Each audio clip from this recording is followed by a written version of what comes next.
take seats, go ahead and you're welcome to sit down. We're going to get started here shortly.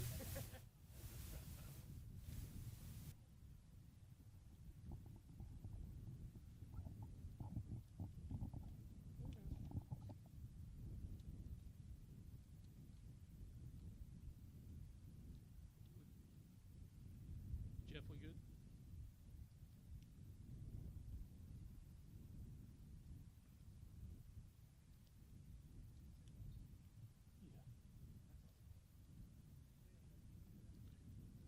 Hello, test, test. Okay, everybody. Well, welcome. We couldn't have a prettier day in South Carolina. Good afternoon, and welcome to the latest stop on the Engineer and Public Works Roadshow. My name is Adam Jones. I'm the Executive Director of the American Council of Engineering Companies here in South Carolina, and I'm very pleased that you all could join us to celebrate the low battery restoration project undertaken all around us. A lot's already been said publicly about what this project means and the importance not only to the city but the historic urban coastline. Today, our focus is not just on the battery itself, but the people who behind it and the engineers and public works officials who made this critical coastal resiliency project possible. So much of their work goes unnoticed. Every day you turn on a light switch and you expect the lights to turn on. You turn on a faucet and expect clean water to come out. We take these things for granted, and we really only focus on negative things when they don't work. Never do we pause and think about the engineers who had to work on very intricate designs in order for that water to come out of the faucet, or the public works officials who work year-round to keep these things maintained and operating as they should. That's what we're here to celebrate today, the people behind the project, and to say to the next generation of students, if you want to make an impact on society, be an engineer. We're pleased to have an outstanding group of officials here today. I would love to welcome Congressman Clyburn and Mayor Cogswell. Thank you so much for joining us. And now it's my pleasure to bring up ACEC National Chair and Jay Wolverton.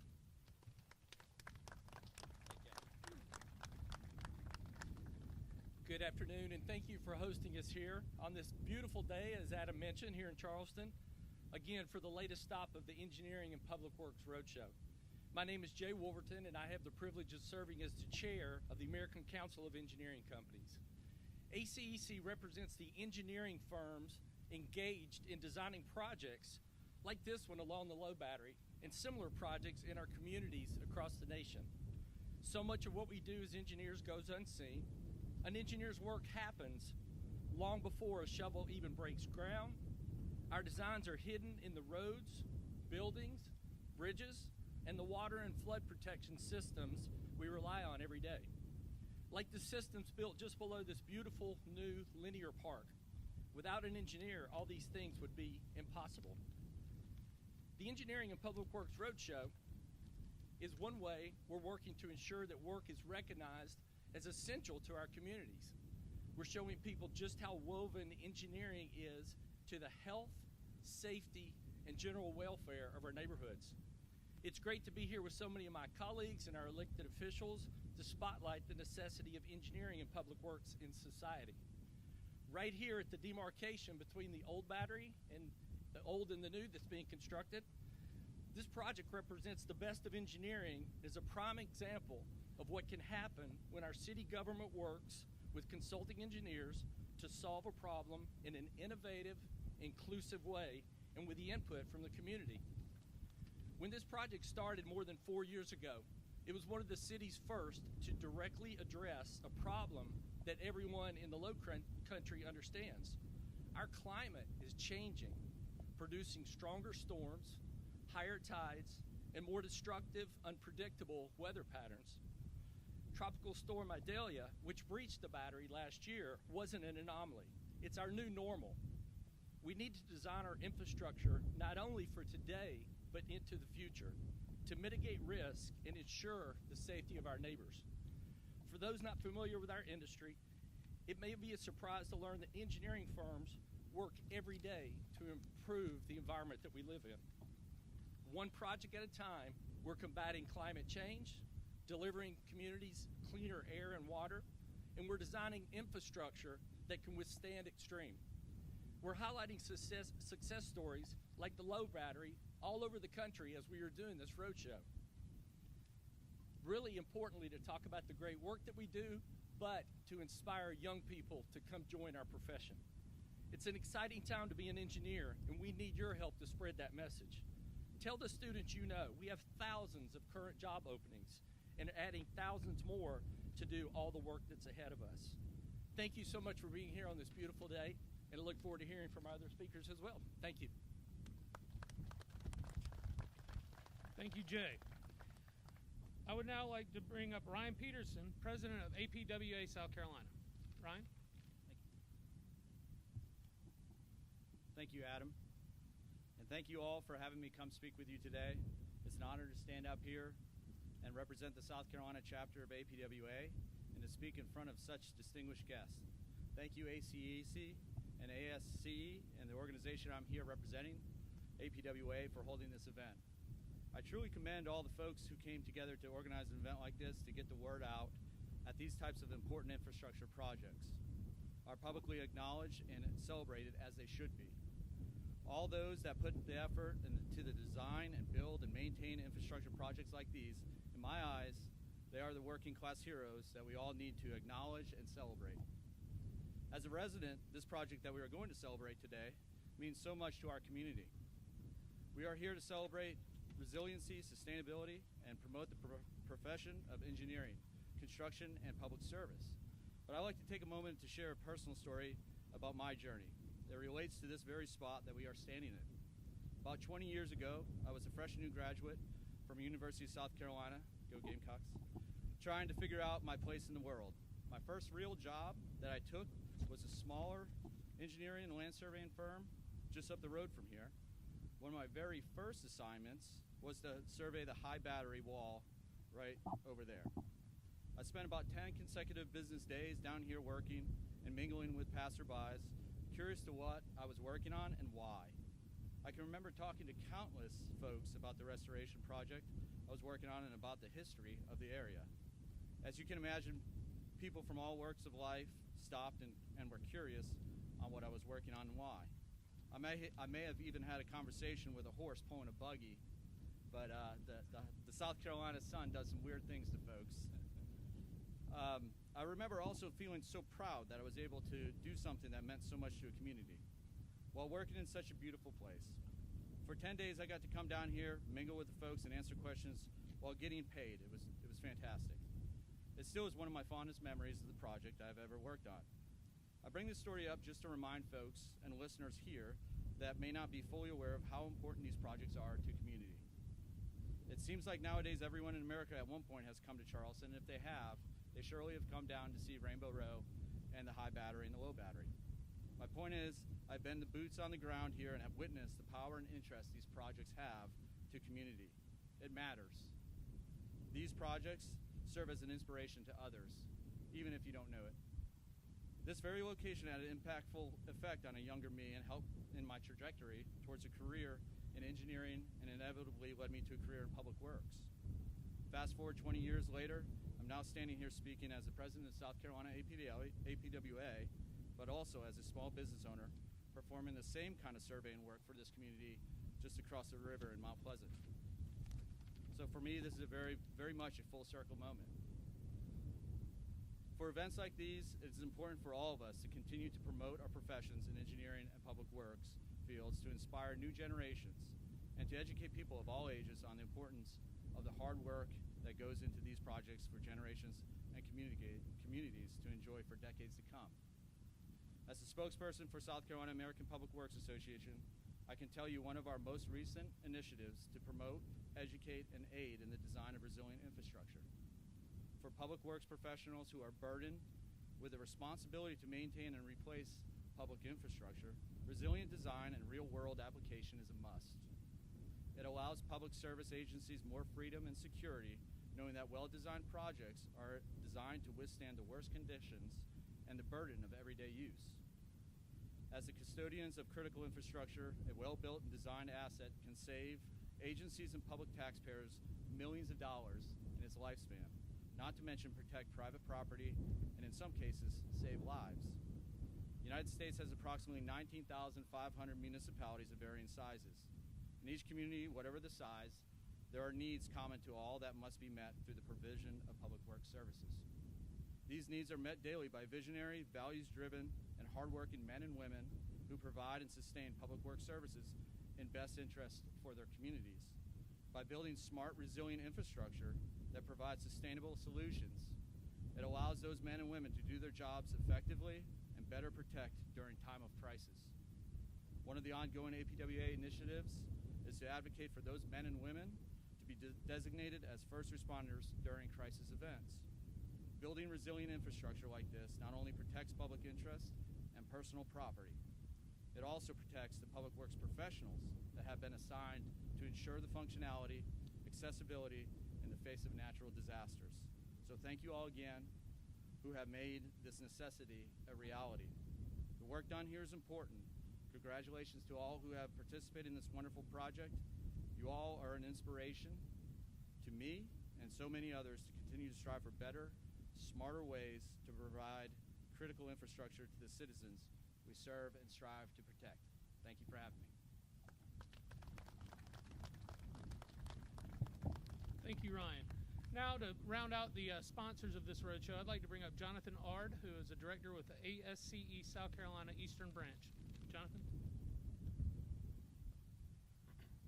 Thank you, Adam, and thank you to everyone who could come here today to join us at the Low Battery Restoration Project along our historic coastline here in Charleston.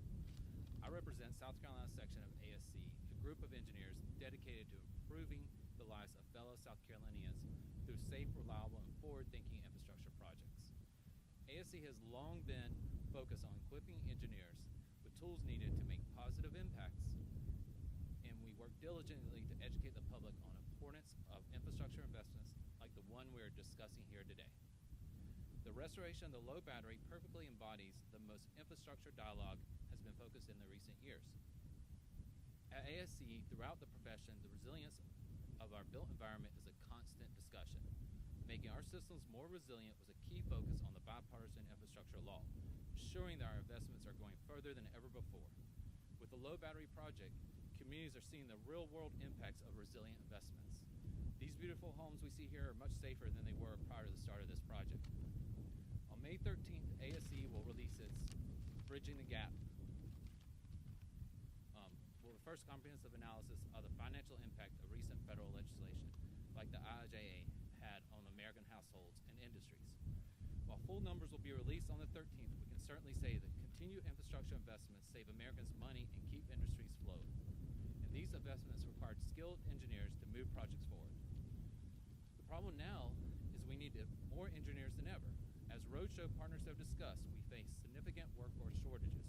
If we carry out all the projects needed to make Americans safer and for the economy to thrive, it's important to remind our younger audience of the impact they could have by choosing a career in engineering and public works. ASC has recently launched its IMAX film Cities of the Future, playing in 16 cities across the country. And more to come, the film will examine future societal scenarios and the role engineers play in making the scenarios come to life.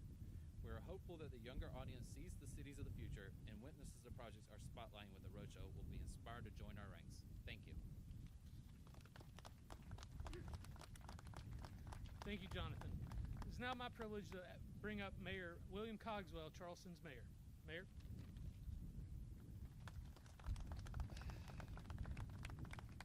Thank you all. Very honored to be here.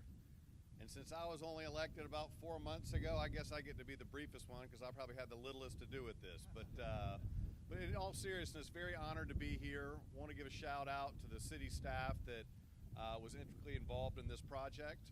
And the main thing I wanted to point out here today is we're hearing a lot about function, right?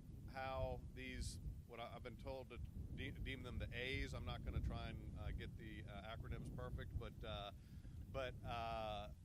talking about how this piece of infrastructure really is doing such an incredible job to protect our city and our citizens. But what I'd also like to highlight is the form. Engineers, I don't think, get enough credit for designing something that is actually beautiful and serves a purpose.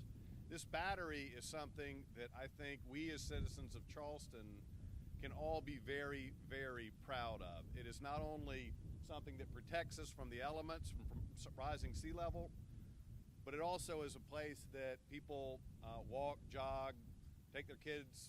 I walk my dogs here every morning. It's an incredible amenity for our region and our people.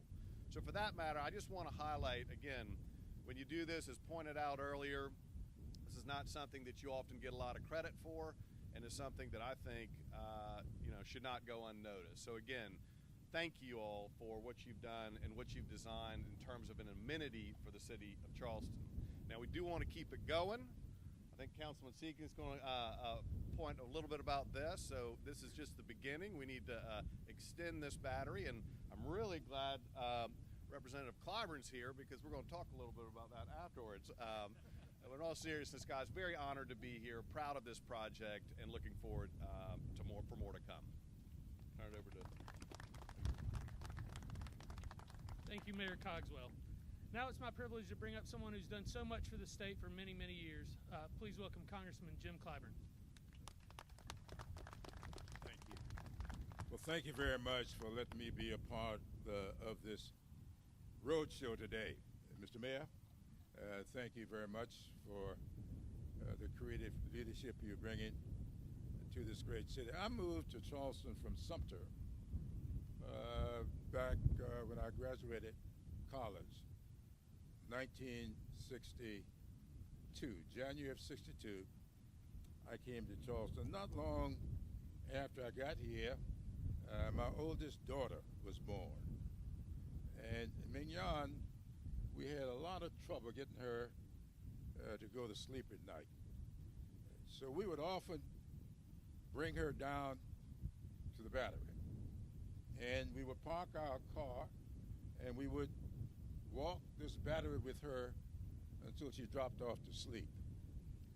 And we would take her home. Well, after a while, we couldn't come every night. And it looked as if she had become a part of the battery, but the battery wasn't exactly a part of us. And so we had to wean her away from that. But being the history teacher that I've been, I was always enamored with this part of Charleston. But I didn't get to appreciate exactly what this was all about until I began public service, basically as an elected official. And although we're here to celebrate the creativity, the design work of these professional engineers, I venture that these programs start long before we get to the design. They start in a very biblical way. It is scripture. Where there is no vision, the people perish. Programs like this one require leaders with vision, people who can see off into the future. I was asked about not so small a bridge that's currently under consideration up around Interstate 95 and Lake Marion. It's going to be close to a $400 million project. But I remember this is going to be the fourth bridge across Lake Marion. When I was a kid, we used to drive with my dad from Sumter to Orangeburg, and that bridge was made of cross tiles. You can look out the window of the car and see right down to the water. Then came the 301 bridge. Now we have the Interstate 95 bridge. I don't know what we're going to call this fourth bridge, but I know this: it is needed. And one of the reasons we are now going to a fourth bridge is because not enough vision went into number 3. We're here today because a lot of vision has gone into what needs to be done here on this battery as we move into the future. And so those of you who provide the visionary leadership that is required for these innovative designers to do their work. So those of us who just want to enjoy the fruits of their labors can, in fact, enjoy it. Thank you. For all of us, we must work together to get this done. Climate change is real, irrespective of what anybody may say to the contrary. And for us to meet that challenge, we must be visionary leaders. Thank you for letting me be a part of it. And now, on a more local level, we'd like to bring up Council Member Michael Seekings to speak. Councilman. Thank you, Adam. Thank you all for being here. On behalf of the residents of Charleston District 8, otherwise known, by the way, Mr. Mayor, as Charleston District Great, the former capital of the state of South Carolina, and as you can see from the backdrop over both of my shoulders, one of the most iconic wonders in all of South Carolina, I'd like to welcome Congressman Clyburn, all of the dignitaries with the Infrastructure Roadshow, and all of you here today. What an honor to have everyone gathered around this space. What an honor to have the low battery seawall recognized as a project of excellence, which, as you can see, it very clearly is. Giving new life to a structure that protects and defines our city. And what an honor, and really this is the best part, to showcase and recognize the dedicated professionals who made this project happen. There are so many, each one of you essential to the success of and the vision that we all had to make the low battery one of the iconic public places in all of the land and to protect our precious city.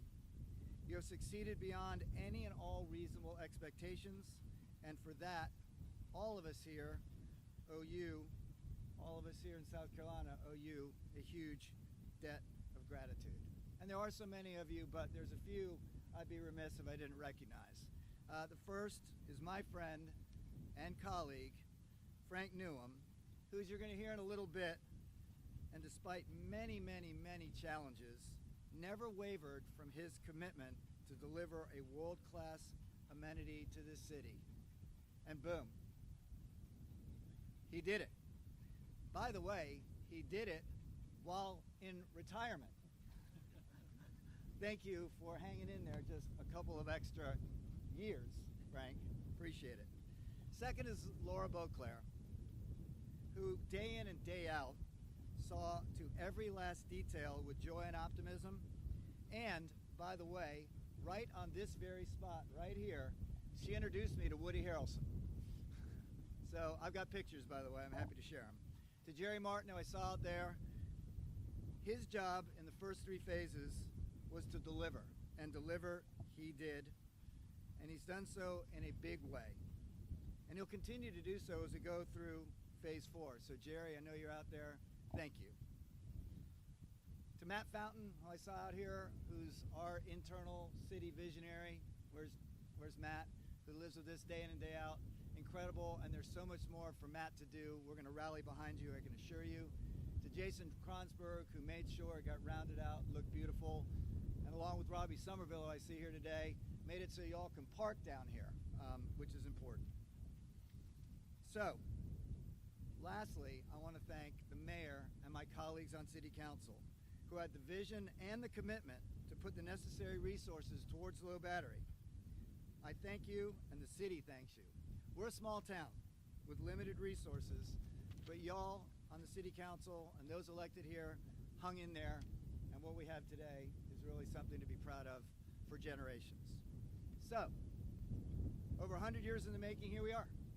A project for the ages for sure, a project that demonstrates what ingenuity and commitment can produce. And, Congressman Clyburn, a project that shows you what the future of perimeter protection looks like in Charleston. We celebrate the low battery today, but tomorrow, and for a number of tomorrows coming up, we look to the future and the projects necessary to define, defend, and protect Charleston. Congressman, we can't do it without you. Thanks for being with us today, and as we move forward with other projects in the city of Charleston. Thank you, Michael, and thank you all again for being here and speaking. We would now like to show a little appreciation for some of the folks that actually did work on this project. So I would like to bring up Frank Newham, project manager for the City of Charleston. Take a quick picture.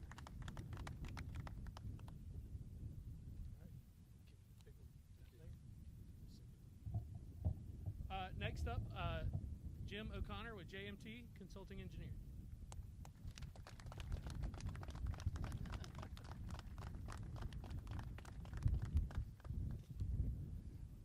And finally, Mark Hilton with Gulfstream Construction.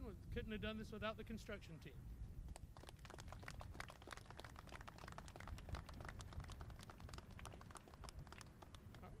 Mayor Cogswell.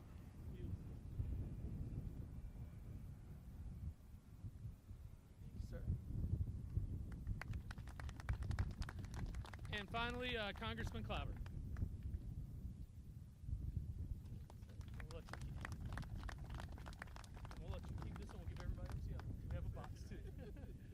Thank you, everyone, again for joining us on this beautiful day.